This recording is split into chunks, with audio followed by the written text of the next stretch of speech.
Hello les amis, j'espère que vous allez bien. Ce à quoi vous allez d'ailleurs me répondre dans votre tête, ben non ça va pas, je suis en pleine rupture. Qu'est-ce que c'est que cette question? Oui je sais, vous n'êtes pas au top. Mais quand même, laissez-moi espérer pour vous qu'aujourd'hui ça aille un peu mieux que les autres jours. Comme vous pouvez le constater, ce n'est pas une de mes intros habituelles. En 2025, j'ai décidé de vous sortir beaucoup plus de vidéos. Et pour ce faire, il était nécessaire que je mette un petit peu de côté mon perfectionnisme. Et quoi de mieux que ce tout nouveau format? Le format des success stories. Car comme vous le savez, je reçois pas mal de retours par mail. Que ce soit de personnes que j'ai accompagnées en coaching ou de personnes qui ont simplement regardé mes vidéos. Et comme promis, j'ai décidé de vous en faire une série de podcasts. Une série de podcasts qui, je l'espère, va vous aider à tenir ce no contact. À continuer d'avoir foi en ce processus. Donc, ce que je vais faire, c'est simplement me poser devant mon micro et de vous lire les retours que j'ai reçus. Je pense que ça peut vous faire du bien. D'ailleurs, au passage, pendant que vous écoutez ce podcast, je vous invite à faire quelque chose de bien pour vous. Quelque chose de positif. Je veux que vous transformiez ce moment d'écoute en une opportunité de reprendre le contrôle. Si vous êtes chez vous, je veux pas que vous restiez en boule à vous morfondre. C'est pas le but. J'aimerais que vous fassiez quelque chose de bien pour vous. Vous pouvez tendre le linge par exemple, faire le ménage, la vaisselle. Ou alors, si ce n'est pas déjà fait, ce qui pourrait vous faire du bien aussi, ça serait de répondre au formulaire en 10 étapes que j'ai créé et qui se trouve en description de chacun de mes podcasts. Une fois que vous aurez répondu à ce formulaire, vous recevrez gratuitement et dans les 72 heures mon avis sur votre situation. Si ça c'est pas une bonne nouvelle. Donc n'hésitez pas. Sans plus tarder, commençons avec l'histoire que je vais vous lire aujourd'hui. Cette histoire, c'est l'histoire de Sarah, qui ne s'appelle pas vraiment Sarah, mais vous l'aurez compris pour l'anonymat, je préfère qu'on l'appelle Sarah. Quand Sarah m'a contacté pour la première fois, elle était en plein chaos émotionnel. Elle venait de se séparer après 3 ans de relation, et la rupture avait été vraiment brutale et inattendue. Au moment de la rupture, son ex lui a simplement fait part du fait qu'il ne ressentait plus les mêmes choses à son égard, et qu'il préférait prendre du recul. Un classique, j'ai envie de vous dire. Mais pour elle, ça a été un vrai choc. Elle avait partagé tellement de choses avec lui. Ils habitaient ensemble depuis 2 ans, avaient partagé beaucoup de voyages ensemble, et prévoyaient même d'avoir un enfant. Et comme ça, du jour au lendemain, il lui a annoncé que c'était terminé. Que dès le lendemain, il allait prendre ses affaires et qu'il allait partir. Alors forcément, elle a eu un réflexe que 99% des gens ont. Elle s'est dit, ok, il faut que je lui montre que je l'aime. Il faut que je lui montre qu'il est en train de faire une erreur là. Donc au début, elle lui a couru après, pendant environ 2 semaines. Avant de m'avoir au téléphone et avant d'entrer et de rester en nos contacts. Et du coup, je vais vous lire son mail. Hello Jordan, je tenais absolument à t'écrire pour te remercier. Car sans tes vidéos et surtout sans notre appel, je n'aurais jamais tenu bon. Et pourtant, aujourd'hui, je peux te dire que tout a changé. Quand mon ex m'a quitté, j'étais dans un état catastrophique comme tu le sais. J'avais envie de lui écrire tous les jours, de lui prouver qu'il faisait une erreur. Mais après notre appel, où tu n'as fait que de me répéter en boucle « Sarah, tiens bon, il va revenir ». Bon, je vais vous le faire comme je lui ai vraiment dit. Je lui ai dit, écoute-moi bien Sarah, il va revenir. Ok, c'est sûr et certain.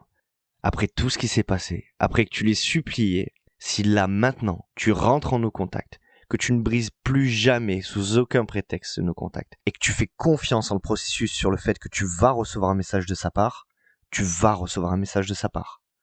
Et qu'importe le temps que ça prendra. Ce message sera un message insignifiant. Ça va être des miettes. Parce qu'il va vouloir tester, savoir où t'en es, si tu penses toujours à lui, si t'es toujours accro. Et si tu l'ignores, à ce moment-là, c'est toi qui reprendras le contrôle. À ce moment-là, tu redeviendras un challenge. Voilà globalement ce que je lui ai répété durant l'appel. Je continue de vous lire son mail. J'ai suivi tes conseils à la lettre. Résultat, j'ai totalement coupé les ponts. Plus un seul message. Plus une seule réaction aux stories. Rien. Le no-contact complet. Puis un jour, après 1 mois de silence total, mon téléphone vibre. Et là, je vois son prénom s'afficher. J'en crois pas mes yeux. J'hallucine. Après quelques minutes, toute tremblante, je décide de prendre mon courage à deux mains et de regarder le message. « Hey, comment tu vas ?» J'ai relu le message au moins 10 fois. Il m'a écrit. Je n'en revenais pas. C'était dingue. Je pensais qu'il m'avait complètement oublié. Mais là, il revenait. Comme tu me l'avais dit. J'ai senti une vague d'émotions me submerger. Une part de moi voulait lui répondre immédiatement. Lui dire que je pensais encore à lui. Lui demander comment il allait en retour. Mais j'ai repensé à tout ce que tu m'avais dit. Ce n'est qu'une miette, il faut tenir bon. J'ai refermé l'application, je me suis levé et j'ai fait les 100 pas dans mon salon. C'était à moi de jouer maintenant. Pas de réponse. Quelques jours plus tard, une nouvelle vibration. Cette fois-ci, il m'avait envoyé un... J'ai rêvé de toi cette nuit. C'est trop bizarre. Haha. Waouh. Ça marche. Mais cette fois, j'étais plus calme. Je savais quoi faire. Toujours rien.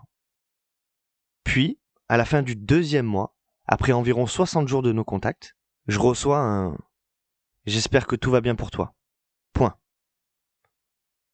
À ce moment-là, j'étais pas dans un super mood et je me souviens avoir hésité à répondre. Mais j'ai quand même tenu bon. Derrière ça, plus rien pendant 2 mois. Et là, après 4 mois en tout sans nouvelles de ma part, il a craqué.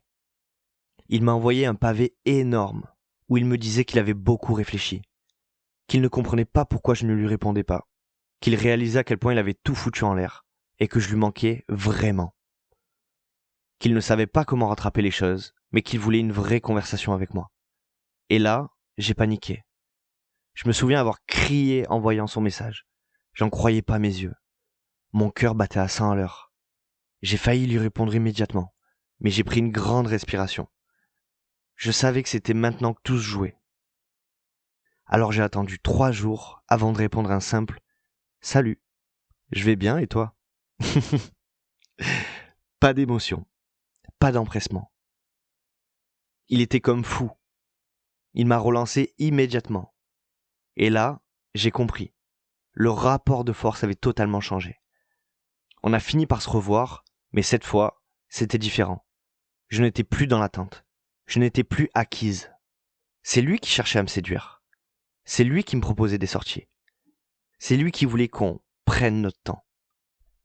J'ai joué le jeu, et après quelques semaines, c'est lui qui m'a demandé une vraie deuxième chance. Aujourd'hui, on s'est remis ensemble, mais je n'ai plus rien à voir avec celle qui l'a quitté. Je suis plus détaché, plus sûr de moi, et honnêtement, je sais que c'est lui qui a eu peur de me perdre.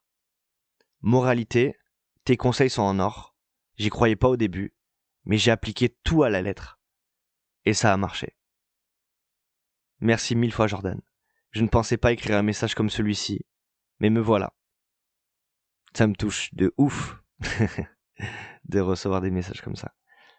À toutes celles et ceux qui hésitent encore, écoutez Jordan, ne cédez pas aux miettes, et vous verrez, les rôles peuvent s'inverser.